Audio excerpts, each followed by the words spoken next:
Welcome to O-Talkin' with Dave. Here's Dave.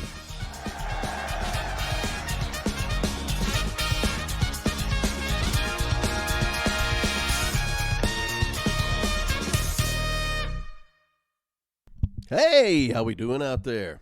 I hope you're doing great. I am top shelf and ready to go. I am focused today. And focus is so important. I mean, how many times growing up did you get that, pay attention?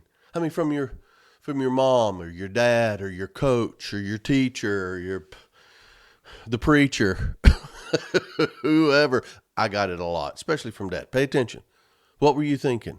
Pay attention. I get that a lot. I mean, you think about it. There's so many things that going on that the ability to focus and pay attention on one thing at a time, it's an art now. It really is. You think as kids, though, it was a lifelong endeavor. Since we started associating with other people, especially in groups. Think about the games as kids we played. You know, games like Simon Says. You gotta pay attention. At some corporate events, there are masters of Simon Says. I mean, he'll get people, 100 corporate people in there, and he'll play a game of Simon Says, and he'll get you because you gotta pay attention. But as a kid, you learn that. Did you ever play Red Light, Green Light? Yep. Mother May I? I Spy. Traveling. My goodness, with me and my two sisters in the back seat with the parents, they had to do something to keep some sanity in the car. So we'd play games where you would have to pay attention and focus on certain things. And then, I remember when it got a little bit older, everything from puzzles to card games, musical chairs. All of these things were designed to help you focus. How well has that worked? Don't answer. But then again, you think about how being able to focus happens, and I'm talking about games and play right now. I'm not a good chess player. I like chess pie. But I mean, you have to concentrate. You have to anticipate moves. If you're not paying attention, it can cause a problem. Then I know on poker, you definitely have to. I'm not a poker player. I would love to. I'd love to have. I'm not a gambler in general. Not that I'm not judging somebody. It's just I can't focus enough in order to do it. Now I'll tell you, golf is another thing. You've got to focus to play golf. I remember someone said, the most important thing in the world when you're playing golf is this shot. Worry about the next one later, whatever, on the walk up to the next shot. Right now, that's the most important thing. And I remember I played tennis in college. We had games and drills to help you focus. Focus. And, in many sports, they talk about the athletic ability and skill is about the same. I remember in tennis, they said between number 1 and 100, there's not a lot of difference. They can all hit all the shots, but it's the mental strength, but also it's the ability to focus, to be in the moment. And I agree with that 100%. 100%. So what's the deal with me talking about focus now? Because I deal with home, work, and play. Productivity, personal productivity. That's my deal. Most salespeople that fail, they're good salespeople. It's something else. It's not sales skills. It's not a lack of sales training or acumen. A lot of time, it's the personal productivity side, and a lot of it comes down to focus. I talk about stress, worry, and distraction, the SWDs. I think stress and worry get all the attention when distraction can be the biggest challenge that we have. You can be the best quarterback. You can be the best point guard. And if you're not focused on what's going on, It's not going to show on the field. The quarterback can't be reading a defense and then noticing somebody sitting by his girlfriend up in the stands, and all of a sudden now, he's sacked. You've got to be able to focus at the task at hand. And a lot of that we talk about. I don't like to just throw opinions out, although I do that a lot. Yeah, I do that a lot. However, I like to base it on some fact or some research or something. And so, I looked up some stats, and there's been a lot of studies done around what's grabbing our attention, what's distracting us, things like that. And so I'll just hit a few of these. It takes an average of 23 minutes and 15 seconds. I think they put that 15 seconds in there just to make sure you know that, hey, this is real.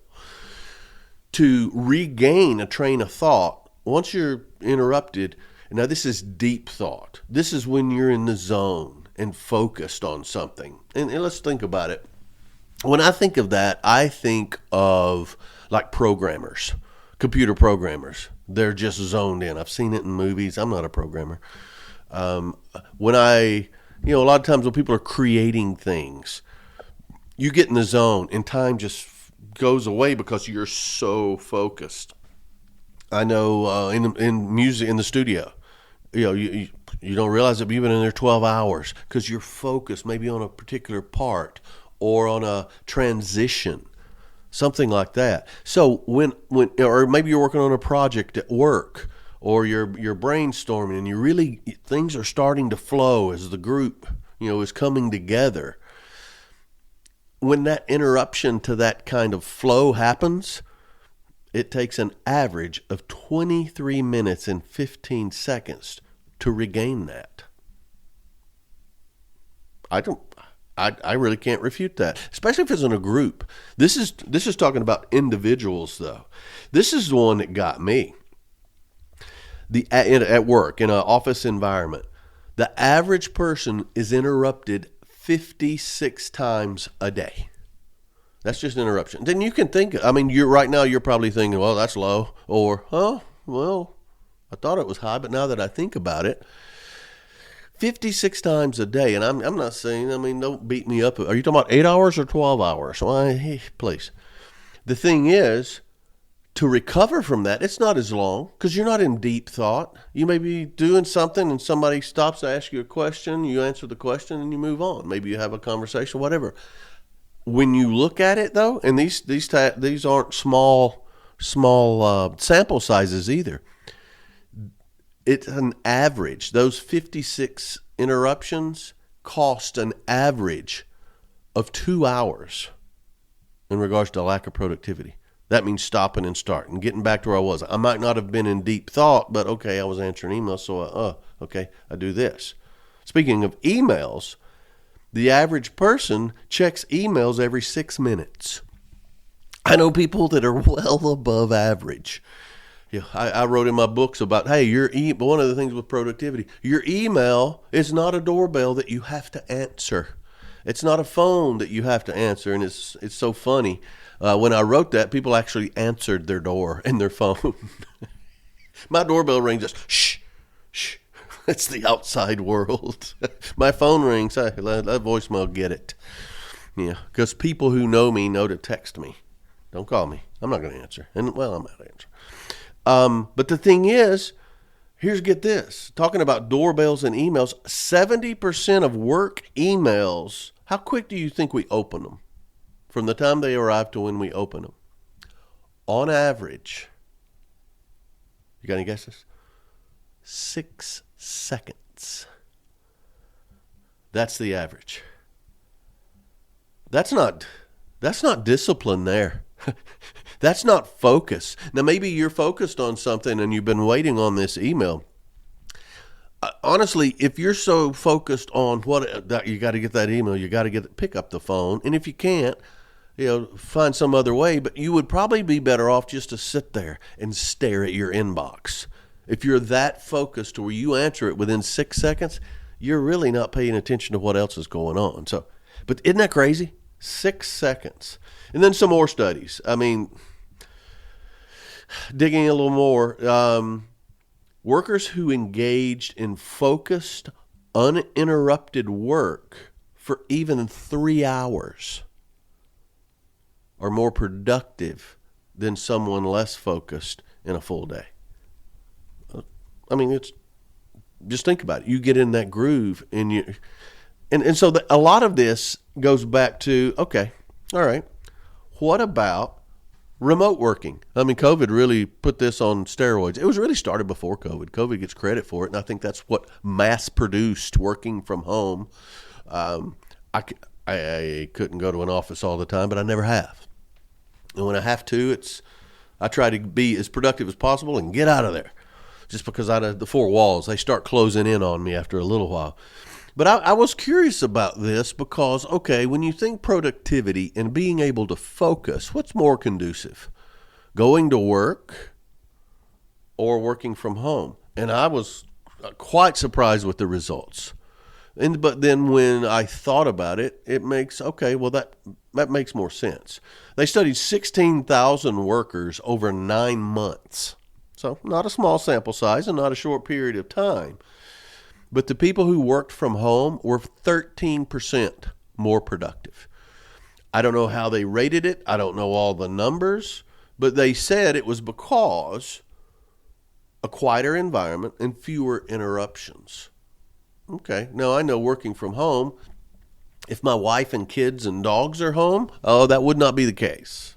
Maybe the interruptions, them coming to me and interrupting might not be as bad, but that would be distracting. However, think about all the people who work from home without interruptions. I love it. I can get up and be in here at whatever time. When I wake up, there's always something to do, and I am so productive. I can imagine if there are other people here, other people interrupting me 56 times a day, like that said. So then they went a little broader, and they said that the people that work from home have 47% higher output for projects. So this is not just taking phone calls, closing sales, but a project. They hit their deadlines quicker, but they're 47% higher in output, meeting deadlines, quality of work, hitting it on time. It's hard to argue with that. 16,000 people for 9 months. Then there's some others. I don't want to beat you up with stats too much, because when you look at it, one thing that really hit home for me around the productivity, and see, productivity at home versus in an office environment, they can track you, man, depending on what you're doing. If you're doing something that can be measured, I know my daughter, so I know several people who work from home, and they can track people can track them. I get notifications, and by track, I don't mean Big Brother. I mean, they can track productivity, so they don't have to call and interrupt. You've got all kinds of office software and storage capabilities and SharePoint and all these things where you can share files. So you're not calling me asking information. I've already sent that to you. Look at a consolidation mechanism, something like that. The thing that really put me over the top as far as productivity, working from home versus an office environment. Before I say this, I don't think you can underestimate the value of the camaraderie. Having that work relationship, seeing people, the social side of things, very important. However, you're not getting involved by being pulled in on office politics, water cooler talk. I know you got your group chats and you got all that stuff. You can still be pulled into it, but I know the different places that I've worked or worked with, the least coveted job was in headquarters. Any corporate headquarters, because you get pulled into everything. Well, let's see what so-and-so says. So-and-so was doing this. Why don't we go ask Joe? Well, Joe did this before. Yeah, let's go get Joe. Joe may not have time. And you know what? If somebody's always got time, well, then you got to wonder if they were productive to begin with. But you don't get pulled into that. Now, I'm not an advocate for working from home. I couldn't work from here all the time. I got to get out of here. However, just looking at the productivity, remember the topic.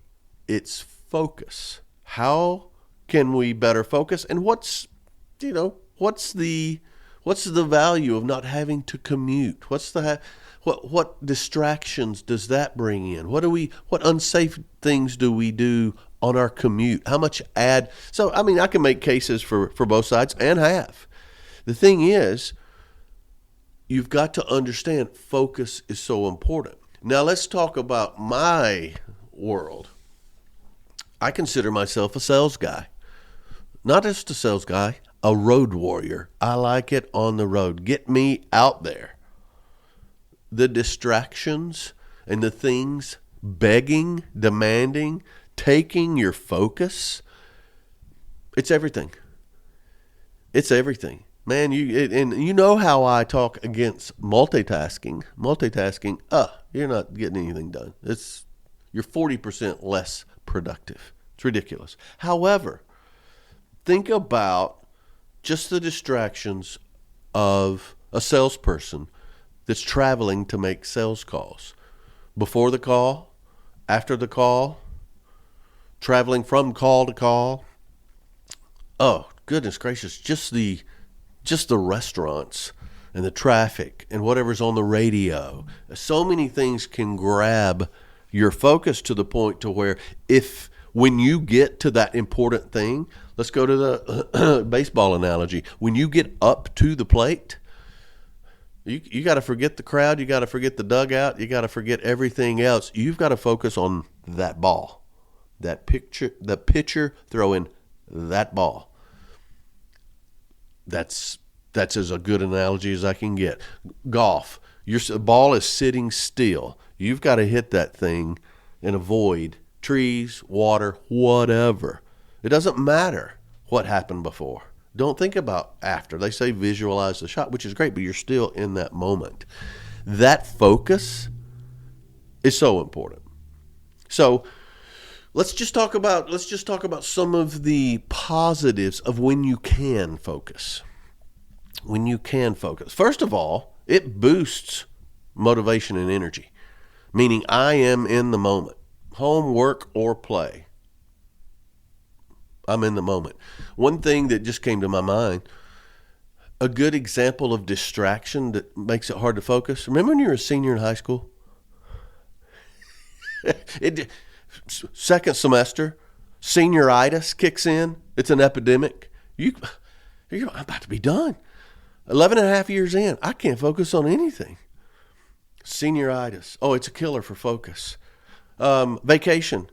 Most people, they can't focus because of vacation.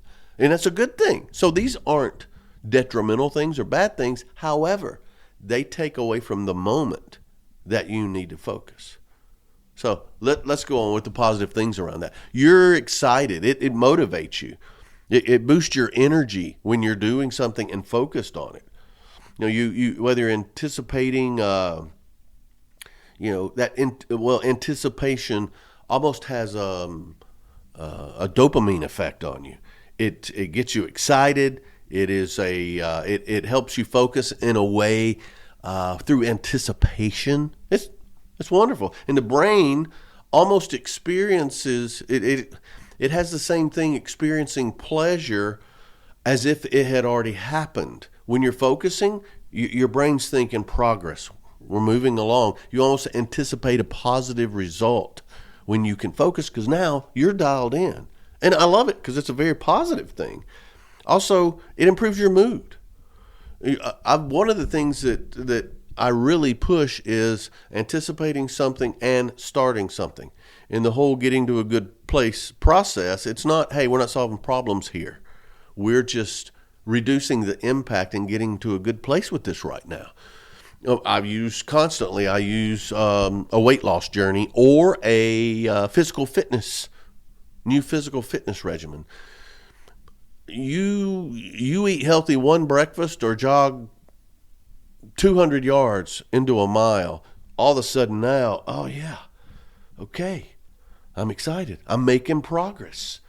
It improves my mood. It reduces my stress. I'm focused on something, and it's almost what's happening inside. It's already rewarding you. You hadn't accomplished crap, but you started.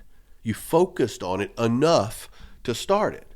Also, it creates being able to focus. I think subliminally it gives you just a feeling of a deadline. Think about it. Okay, you're going to walk. You're going to walk 2 miles. All right. Okay, am I going to walk out a mile and back? Yeah, that's probably the best thing to do, or you're going to have to call an Uber to get Uber to go home. Anyway, okay, in your mind, okay, at the turnaround, sweet.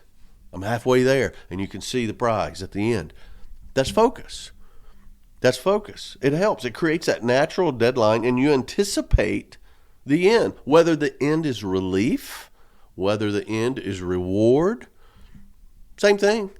Relief is a reward. And so that's the positive things focus does. The thing is, the negative effects, if you're focused on, and I don't want to deal with this too much right now, whatever you're focused on, everything else is waiting, as it should be. There's another study in 2010 showed that thinking about the future can reduce attention to the task at hand, which is core. That's pretty obvious. I wonder how much they paid for that story. And they talked about how, I talk about how you need to be able to anticipate something, have something out there to look forward to. That's great. However, the guilt of doing that sometimes keeps us from focusing on the here and now. It does. I'm focusing on this, but I'm neglecting everything else. You've got to get over that. You're not neglecting it. You're going to give it a turn. And if you can't focus on something because of something else, all right, let's take a minute. Let's focus on that so that it's not pulling us away. I don't want to get to the how-to right now. Another thing, impatience is a problem. Not just for me, but that's a problem with focus. When if I am not totally focused on something, then I may grow impatient. I may grow bored. I want to get through quickly. All of that's happening. If I'm totally focused on something, I'm not thinking about the next thing. There's no clock ticking. When I was talking about those things when time just melts away earlier, not if you're focused. So if you're impatient, then you're not focused enough. Now, I get it. Results. I'm so focused on a project and maybe other people have deadlines and I'm impatient with them. Well, my focus is in the right place. And then we need to talk about tact and team building and how to pick the right people, how to get them focused and get buy-in. If you're impatient, that will affect your focus. So a few more stats. These blow me away, so I want to share them. 53% of workers report they find it harder to concentrate when they are thinking about their day. They find it harder to concentrate when they think about an upcoming event. Well, you know why? Because you're not focused. It's a lack of focus. Positive events can destroy productivity. Negative events can do the same thing. So hopefully you have a lot to anticipate, and that's great. That's why focus is so difficult. In a Dutch study of 974 people that were looking forward to a vacation, their trip was anticlimactic because they focused on it so much before they left. They were disappointed. Where people that worked right up till time were focused on everything else right up until time, didn't have time to focus on what a good time they were going to have. And I'm not being negative here. You need to do that, but not at the cost of everything else. So what happens? Your productivity fails. All you're thinking about is what a great time you're going to have. All right. Now when you're there, okay, can it measure up? Maybe it can't. But now you're starting to think about toward the end of vacation, what are you starting to think about? Ooh, I left that half done, or I really didn't leave that in a good spot, or blah, blah, blah, because you didn't focus. Focus is so important. Focus is to the point to where a lack of focus is so common now that if you can focus at home, work, or play, that's a competitive advantage. It's not table stakes anymore because it's so rare for people to be able to do it. So home, work, or play, being in the moment, no matter what moment you're in. If you chose to be there, it's precious enough to focus on. And it's one of those purple car things, meaning notice going forward when something draws your attention. What does that? What does that?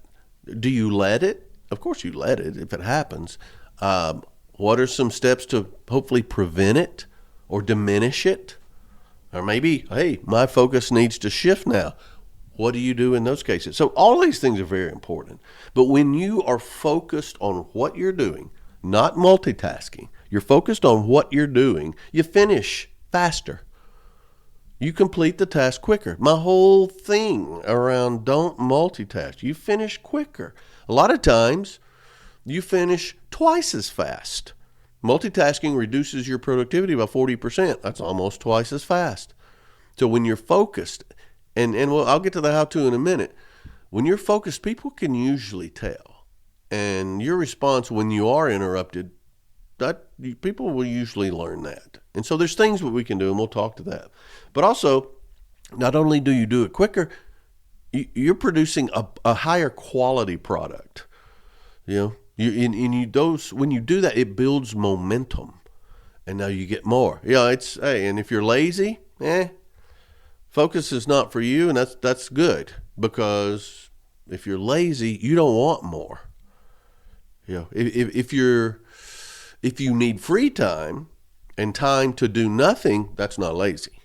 Let me finish. Let me get a great product. Let me finish it faster, and I'll create momentum so I can schedule downtime. I love it. I love to schedule downtime. And then the thing is, and this is homework or play, you earn trust, you earn respect, you earn all the positive things that people will admire you. There are people in my past, I know they were busy. Yet they took time, precious time, and treated me like I was the only person in the world. During that, it might have been a 5-minute conversation. And I think the world of those people. I can see and hear the conversation now. That's how important focus is to other people as well. And then, the whole thing is you reduce your stress. Action reduces stress. Focus increases action. And worry too. I mean, stress sometimes can be good. Activity will destroy worry. Because you're on the way, man. You're on the way. The getting to a good place process, that's part of the magic to its success. If I'm on the way, I'm less worried about it. If I have a plan, I'm less worried about it. I can be step 1 of step 20, step 1 of 20 steps. Okay, I'm on my way. I'm less stressed. Focus will bring that. So when I look at the real value, a lot of you soak in the value of focus and paying attention and all of this. It brings things like you actually hear what's being said. A lot of this, it's true at work, but on this one, I like to go more toward home, and home includes family and friends. To me, at work, I've worked with so many people over the years, they've become friends, so it blurs the line a little bit. But to actually hear what's being said. I know this doesn't happen to you, but occasionally my wife will say something that I either didn't understand or hear. I may ask her to repeat it, or I may just, yeah, that sounds good. Yeah, you go, girl. I don't say that. If I said that, she would come in there and went, "You're not listening, are you?" Because I don't say that. However, it's important to hear what's being said. A lot of the communication, and it's always the problem. Communication is the answer. If you're focused on what somebody's saying, and we've started a rule here, look at me when you're talking to me, because a lot of times we're looking this way when we're talking. We got dogs running around, we got noise, we got everything, and honestly, we can't hear. But if we're looking at each other, the chances of us understanding what somebody's saying is good. Chances of us hearing it is good, but at least we're looking at each other. So you actually hear what's being said. Also, you're validating the person that's saying it. I mean, we can talk about nonverbal listening skills and all of that stuff, but yeah, I'm present. I'm focused. I'm hearing what you're saying. What you're saying is important enough to me to stop what I'm doing. And sincerely, all these are sincere things because it's very important. It can be anything from my wife telling me about her day to one of my kids, calling me about something, or the little boy next door. The ball rolls into my driveway and he's got a story to tell me. Well, okay, let's go, Johnny. All the way down to my dogs. You talk about practicing. That's great. You look at the difference in your dogs when you're looking them in the face and shaking their jaws and talking in that silly voice I talk in, versus if you're just stoic or looking the other way. It's not even a human thing. It's a natural. It's almost. It's gone from being what we were taught, common courtesy, to, like I said, it is an advantage if you can do that. So, and the thing is, when you do this, you're going to notice things other people don't. You're going to notice. I can tell you, in business, so many times we'll go in and somebody will be so focused on their presentation, so focused on the points they want to get across. I've had speakers that would talk about, when you talk about the crowd, or, good crowd, bad crowd, whatever. There's no bad crowds, not in my groups. But anyway, they're so focused on what they're saying and what they want to get across that they don't notice certain things in the room or on the potential client's credenza. They didn't notice that he's an Auburn fan and you said Roll Tide. Things like that. When you're focused, you notice things other people won't. So it does become a competitive advantage. And so what gets in the way? What's the biggest things that get you? And I think this is important. I mean, there's some common ones that we'll talk about, but there's certain ones that'll get you. Let me go through these and I'll tell you what gets me. I'm telling you, the digital distractions, your phone. It can be phone, computer, tablets, TVs, all these things. It is overwhelming because now we've always got it in our pocket. Always got it in our pocket. The other day, I left before I had to leave after the fourth set of French Open. It was a great fifth set. It was a fantastic fifth set. I didn't see it, but I had it on my phone. I didn't watch them play, but I saw the score updates. And so I'm driving to Southern California in a truck, listening to a podcast and watching the French Open scores. Now, some would say that's multitasking. I say no, I'm driving. Those other things are going on. But I am focused on the road. But other things are going on. Digital distractions. Was that safe? Technically, probably not. Shame on Dave. However, the digital distractions, if you'd have told me when I was 8 years old, when I was first watching the French Open and others, that, hey, someday you'll be driving a truck through the desert watching the French Open, you're out of your mind. It's unstoppable. Apps. You got an app for everything. I can't not know something. Now, meaning, if I'm curious, I'll look it up immediately. That's a distraction. Not really. Because not knowing the answer is a distraction for me. So I got to know. I'm going to forget it in 20 minutes. However, boom, got to look that up. That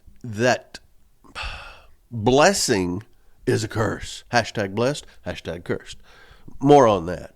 The multitaskers who are addicted to it at work. And I'm not making excuses for myself, which means I'm about to. When I'm in the truck doing whatever I'm doing, I'm not hurting anybody else. I may not notice some things. I told a story recently how when I slowed down and cut everything off, I did notice things about the scenery. I noticed burros and bighorn sheep that I'd never seen before because I was focused on something else. Okay, apply that to work. Apply that to your wife needs to talk to you and the U.S. Open's on. They're on hole 16 and they're tied. What do? You're not going to be 100% focused unless you do some stuff. Also, a lack of focus usually comes from having too much going on, and having too much going on doesn't stop when you lay down at night. And so part of this is sorting things out. And again, we'll get to the how-to, but a lack of focus during the day can hurt your sleep. And sleep is, you've taught your brain to be distracted. Okay? So it's pretty hard to teach your brain to shut off, to hibernate for a few hours. And then, sleep, a lack of sleep affects everything. It affects focus the next day. Okay, when all this happens, it's a snowball. Now comes some stress and anxiety. And I wasn't focused. Well, I was focused in that meeting, but I did all these other things and I didn't sleep well. Now it's harder to focus. It's so important. And that clutter, it's tough. And it's not just your head. It affects your body. When your brain's tired, your body doesn't perform as well.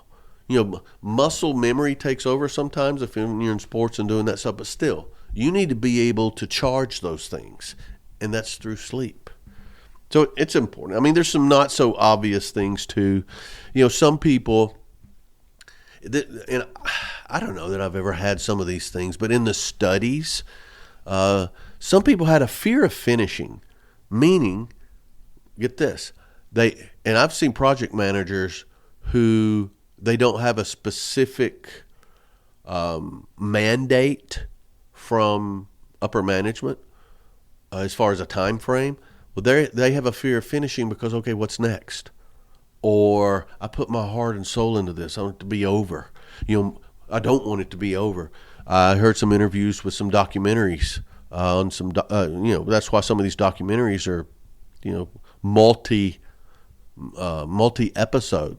10 episodes, 18 episodes. And they would go into a deep depression when it was finished because, not even second guessing what they were doing, but it's been such a part of their life. Oh, I wish I had done this, or I could have done more. Did I tell that correctly? Or all these type of things. So sometimes it is fear of finishing. Sometimes it's just, okay, I want to focus on this thing, but maybe my priorities aren't clear. Or maybe, someone usually comes in and changes the scope of this. I get focused on this vacation and now my wife saw a commercial and now she wants to go somewhere else. Okay, now I'm cluttered in that regard. So now, okay, I had to do the research on this. My son was doing this, now he wants to do that. Well, we were already down a path on this. And so a lot of it gets emotional. And so you're unclear on the path. Here's the thing. Be clear on your path. And if you're not clear, ask questions till you are. Stating this early, and I've seen that so many times when teams get together halfway through a project and this is why you always check in. And the person, sponsoring the project or giving the money or whatever, oh, you're way off. You're way off. Oh. Okay, now you start to doubt more. You don't sleep well, anxiety, all this stuff. So the focus to make sure you're on track, you're on target, that's very important. But sometimes that's not as blatant as far as a distractor. And then, sometimes you just have homework and play. You just got some emotional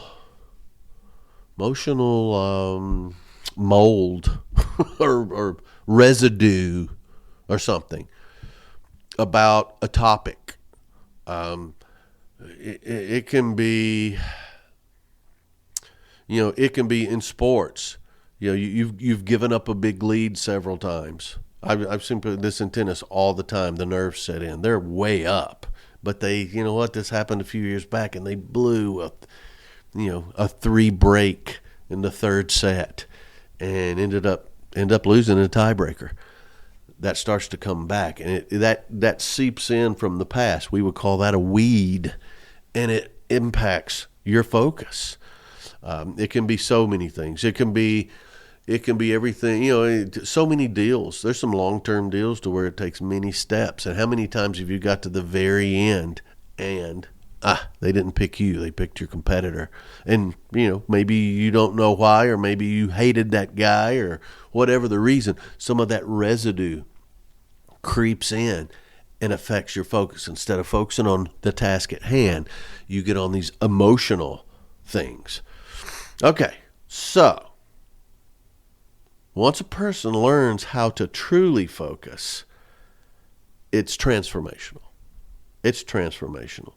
We've talked about all the different things, how you get the task done quicker, quality goes up. You just make better decisions. And you'll notice if you stay focused, you'll make better decisions. You'll make them quicker. And we've talked about the impact of those around you, but also you just feel that sense of accomplishment. And then other people will notice what you do. When other people see you focus, and sometimes you just have to say it. I got to focus on this. I'll see you, come back in 2 hours. And it's, if you've never accomplished anything, he's just being dramatic. What is this, an afternoon with Liza Minnelli? Come on. But once you've accomplished a ton of stuff, what is it? Oh, that's his process. That's what Dave does. Oh, he's focused. He's in the zone. He's in the zone. It's in the bone. Sometimes I can't focus. So, it's a skill. The ability to focus is a skill. We've talked about that. Can it be learned? Absolutely it can be learned. Absolutely it can be learned. First thing, you got to control your environment before it controls you. We could just say that. You know what? If I've got to focus, what do? I turn off my phone. Sometimes that's not enough. I say turn it off. Most people say silence it. It still lights up.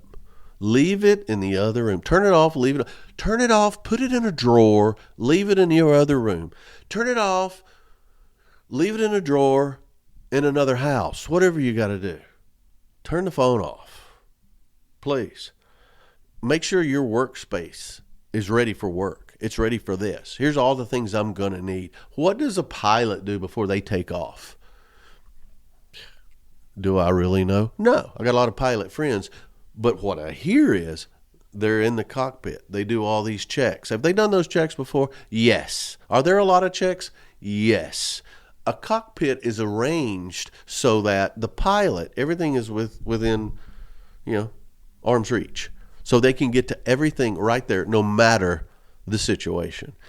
Okay, let's just say the same thing as far as getting your area ready. You ready to focus? Okay, what am I going to need? Why? Because if I have to go in the other room, the TV may be on. There may be some cinnamon rolls in there. I may be able to, another cup of coffee. Well, you know what? I'm going to get a thermos of coffee and keep it in here so I don't have to leave, so I can focus. Okay, let's take it, and you know the rest of that about your workspace. Let's take it the same way if you need to have a conversation.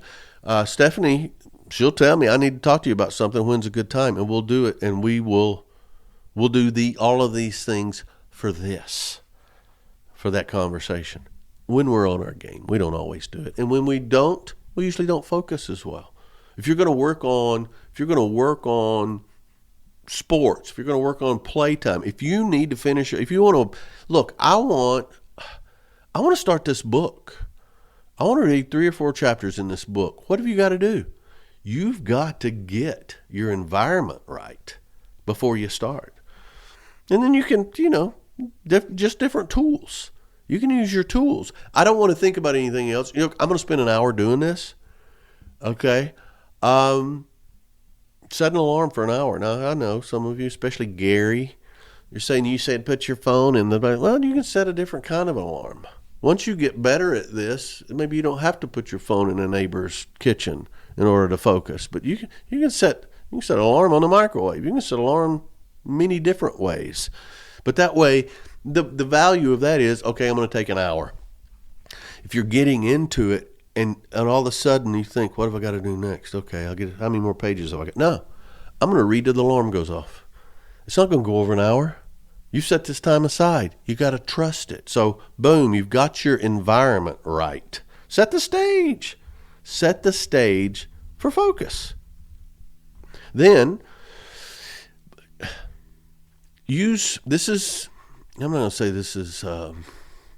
think of your time in blocks.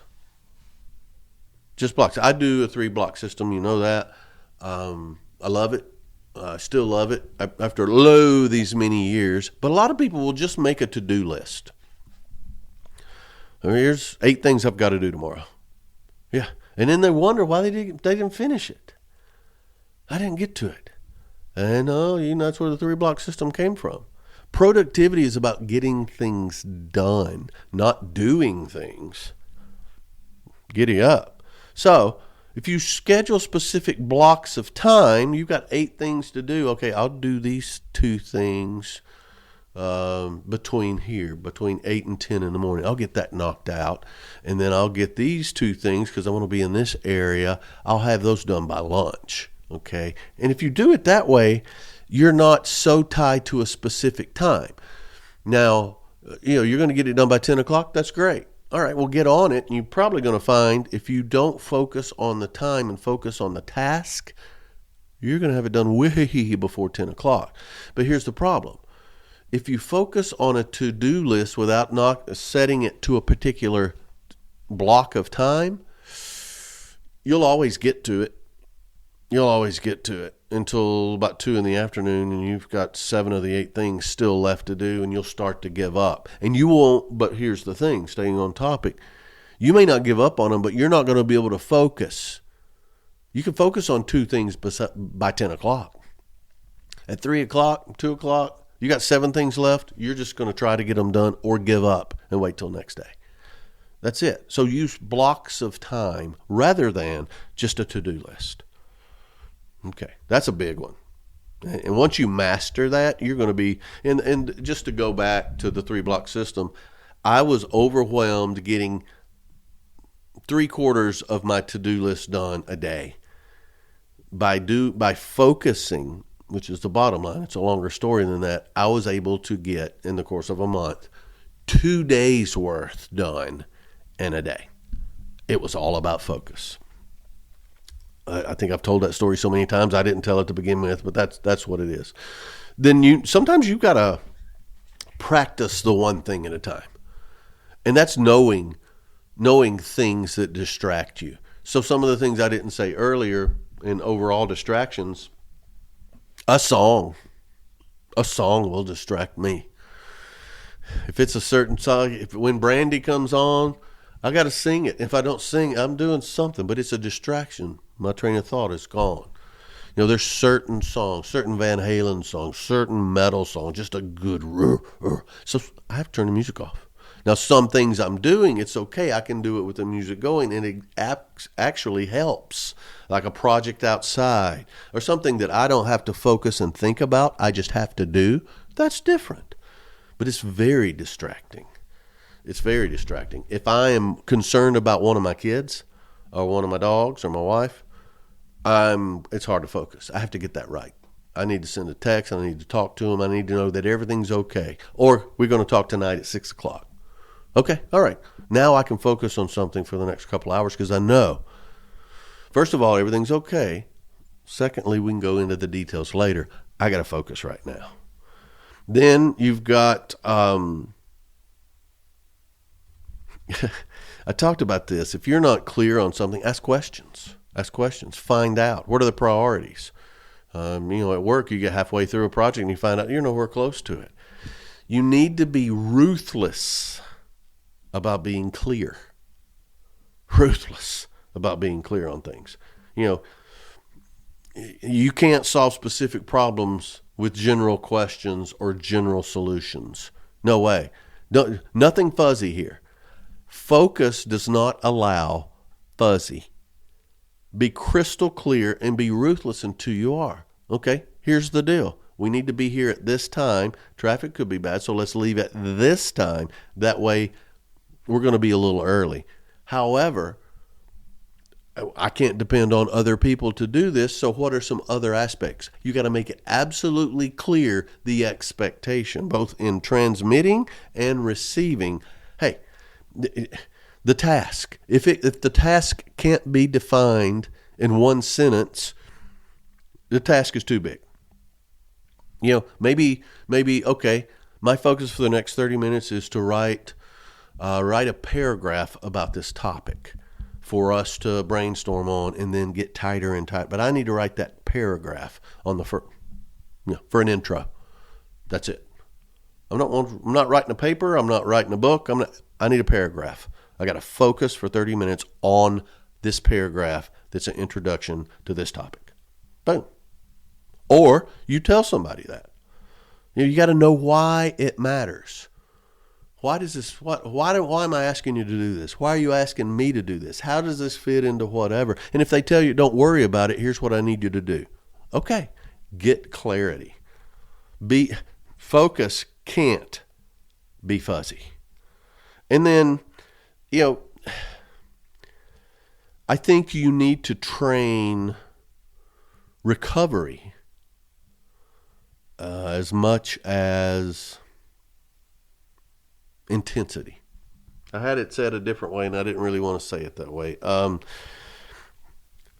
Meaning, focus it's not about how quickly you can do it. I said you'll get it done quicker. That's because you focus. If you focus on doing it quickly, all right, well, now you're focused more on time and not the task at hand. You'll do it quickly. You'll do it quicker than you would without focus. By quickly, I don't mean fast. I mean, there's not a premium on doing a work of art in 15 minutes. No. It's quality. And quality means you focus on what you're doing.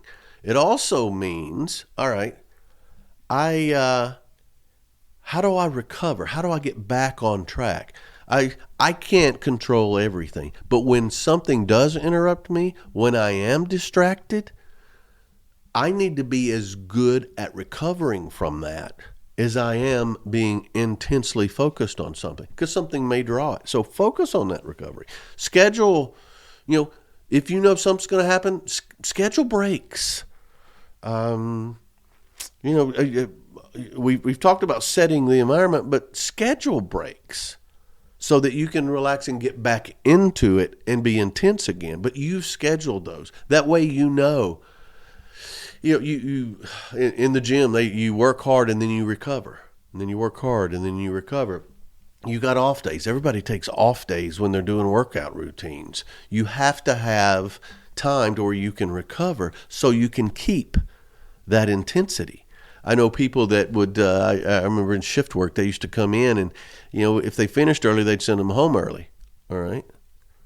Okay. Well, some of them needed the money. They didn't want to go home early. Some people wanted to get out of there as quick as they could. The ones who wanted to get out as quick as they could, their quality suffered. The ones who wanted to work the whole time but could have got out quicker, they slowed the machines down. And so you don't want to do either one of those. You want to focus, take as long as it needs to take, but also understand you can't sprint for a mile. So maybe you take some breaks. So the recovery is as important as the intensity, because things will get in the way. Your best laid plans are we all know about those. So, just some of the final things around the importance of focus. Focus is the gateway to everything that matters. Think about that. Focus is the gateway to everything that matters. So if it matters, it's worth your time. If it matters, it's worth some planning and definitely some preparation. If it matters, then it's important enough to put it as a priority. And if it's a priority, you should be able to focus. And you've got to guard that. Your time, a lot of this is around time management. Really, it's managing your ability to pay attention. It goes back to my dad. He would show me things. Pay attention. All right, you paying attention? Usually, that meant you're going to have to do this someday. Or I'm going to ask you to do this on your own. I remember when the first time how he taught me to cut grass, he bought me a lawnmower, and I followed him around.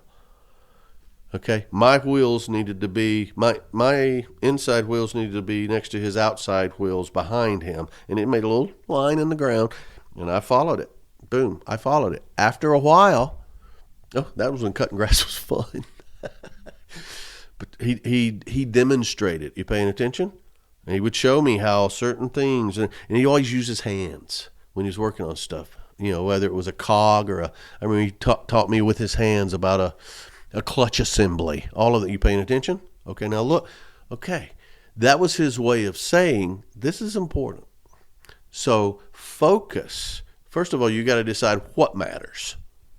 What matters at work, at home, and at play. What matters? Focus is the gateway to everything that matters. It's tough.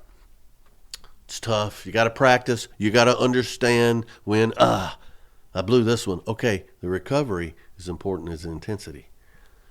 So it is a game changer for your productivity, the ability to focus. So I hope this helps. Hit me up at david@otalks.com. Tell me what you think. Tell me how some things you've done to be able to focus better. I can tell you the difference in just my state of mind, not to mention my success, but my state of mind and my relationships is directly related to my ability to focus. So I hope this helps. Thanks so much for your support. I appreciate it more than you know. A lot of big announcements coming up. I'm almost ready to launch something on the website that I'm close to saying it. So I'm focused, I promise. All right. Thanks for your support. Thanks for everything you're doing for me. I appreciate it more than you know. But most of all, thanks for O-Talking with Dave. Giddy up.